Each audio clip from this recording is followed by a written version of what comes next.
Alright, so I'm out here with two motorcycle frames. This one, no one's going to recognize because I don't know if anyone's seen one yet, bare. But this is a 2020 Moto Max 250 from P Sports. Obviously, this thing looks pretty freaking stout. And the center part, this part right here, that in that one Redbeard video he cut out. But the back half don't look quite as strong, but this center part with everything going on here looks pretty sturdy. And then we also have, this is a Brozz 250 frame. Not quite as sturdy, but the center bars are pretty big, and this is an 18 frame, so there's no skid plate on this one. But otherwise, without the skid plate, the frame's the same. So that's kind of how this bike would be if it's assembled. That's how the frame would sit. And we are going to utilize this here tree. We have a certified tree professional out here with us. And we're going to make sure the tree is not harmed. Our predictions right now is that we can probably get that one to bend, at least bend, if not break. This guy, this tail shaft might, this tail bit might come off. But we'll see about this heavier bit. This thing, this guy is a tank right here. You can already tell if you're building a bike for max power and max abuse, you're gonna get a Moto Max over the two bikes because that frame is a hawk. It definitely weighs more too. Just by picking it up, you can tell it weighs a lot more too. So what we're gonna do is hook it to the tree, hook it to the frame, hook it to my truck, and let it go. What kind of carnage will come of this? We're hoping at least a little bit of carnage for YouTube quality content, but if not, I guess that's a good thing too for people who bought one.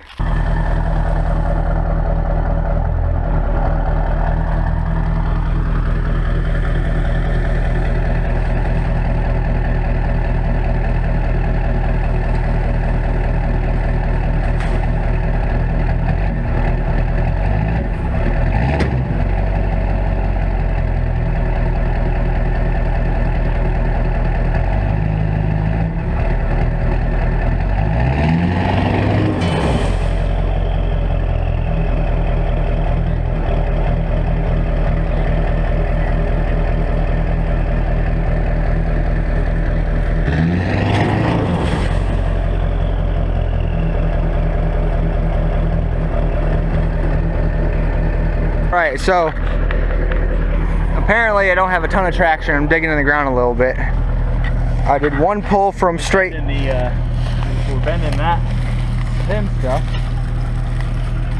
I don't see this tube bending at all yet. Nada. That chains are holding up well. Man, I don't really have any traction right there unless the only way to get any good force on it is to give it a little, hit it a little bit, because like I just did that one time right there. Give it a little more. Oh, you chewed up that thing pretty good. Yeah. Oh, the Brozz frame seems to be okay.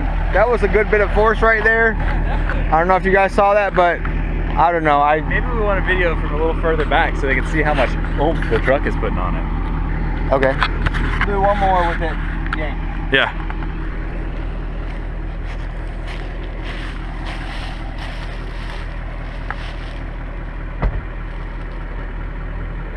Yep.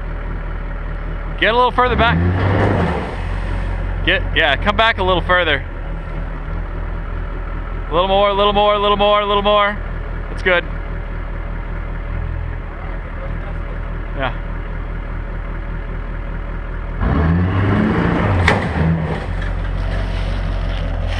I think we did it. I think that's as much as you want to do. Something pop. Seems straight. So what happened over here? Oh, we got some bending. Bendage? Bendage. Oh, okay. Look at that. Some bendage. But a lot of force to get that bit of bendage. That was a no. Look, we got a break. Oh, we got a break. One break. The Brozz 250 frame. If you get hit by a truck, you might not make it. You might break. All right, cool. And all this is bent, I think. That's all. Maybe? I don't know. I'm not familiar with the original shape. I don't know. I think it's pretty impressive. This looks bent. That's bent right there. We got one break. That's broken. Yeah. That was a lot of force though. So, we don't think there's any real damage to the truck. As you can see, this notoriously weak factory hitch receiver is still how it's supposed to be. And the bumper's still straight. The only question is, see this gap right here? And see this gap over here? I don't remember it being so far off on that side. That's a little interesting. I don't know if that's from that or from something else. With that said, the hitch receiver looks fine, so I think it's from something else. So, apologize, but the camera died, batteries died, and so I couldn't see what the Motomax frame could do yesterday. So I'm back here today with the Brozz frame, and we'll get a close-up of the destruction, and then I guess the Motomax frame will wait for another day, so another video. But this is the Brozz frame. As you can see, the bottom got bent pretty good. So how this was pulled, it definitely yanked it kind of forward and out, because this broke and came out, and then this whole bottom is no longer flat. The right side looks to be flat. The left side is pushed up and cracked a little bit, and right here is where the frame or the chain was, and clearly that just crunched it all together. And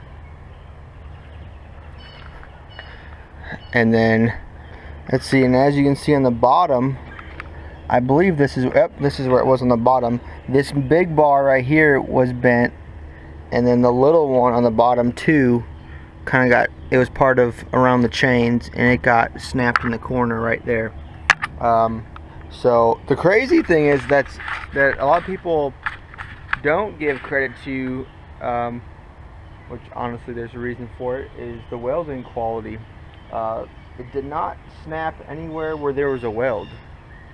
So apparently whoever doing the welding on the Brozz bikes may not be American grade welding, although some of these major ones look pretty good.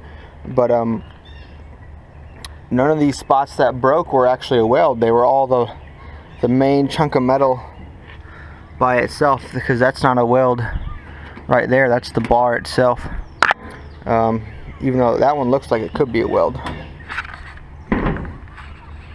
but it is not. It is actually the bar. So, and that's the bar too. That one might be a little bit of a spot weld right there, but overall,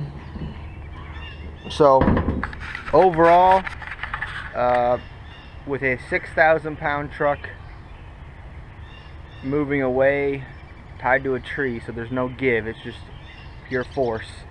So it's not like if you get, let's say you're in a motorcycle wreck, a car hits you, truck hits you, that force is transferred into the bike and it just goes flying, right?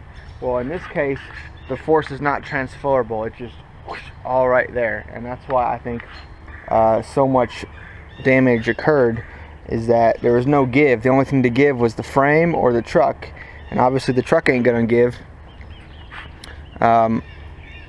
And the frame unfortunately gave out. Now with that said, this is still tough enough that if I had a seat on this and sat on it, it would still hold my weight. Like it's still metal in A shape. Maybe not the most ideal shape, but it's A shape.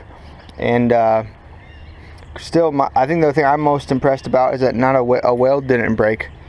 I would have expected a weld like here, or any of the major welds, something with the welding to break. Maybe one of these would have had a lot of force on it right now. But yeah, I think right now the weakest two welds are probably one of these two, and right here, or potentially right here. Anyway, what I'm trying to say is I'm surprised it didn't break at a weld point and broke at the metal point. That means to tell you that your frame's actually pretty tough, and it takes quite a bit of force, because it'll go past the welds and break at the frame itself. So, and obviously what you couldn't see in the video, I've already watched the earlier part of this video, about the actual pull, and it doesn't look like it, because it didn't look like I was going that hard or something, but that snapped my head and my neck pretty hard. I've been rear-ended in a wreck.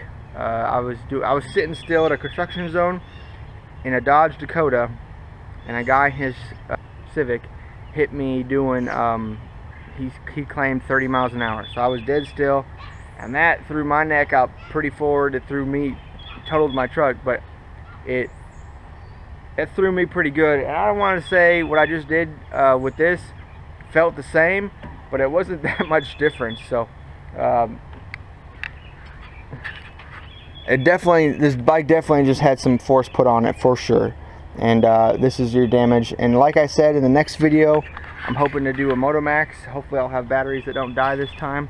The Motomax frame, I do believe, is a little bit beefier, but I guess we'll find out. So this is the Brozz 250 frame, and like I said, it's kind of did what we expected. We expected at least some bending, probably some braking, which is what happened. But at the same point, I'm kind of impressed overall that it didn't break at a weld.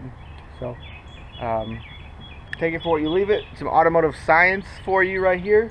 Motorcycle frame strength testing, and this is the result of a 6,000 pound truck driving out, chained to a tree. So there it is. Thanks for watching. Stay tuned for more videos. This video is sponsored by Brozz250.com. You want a bike? Hop on there, get one.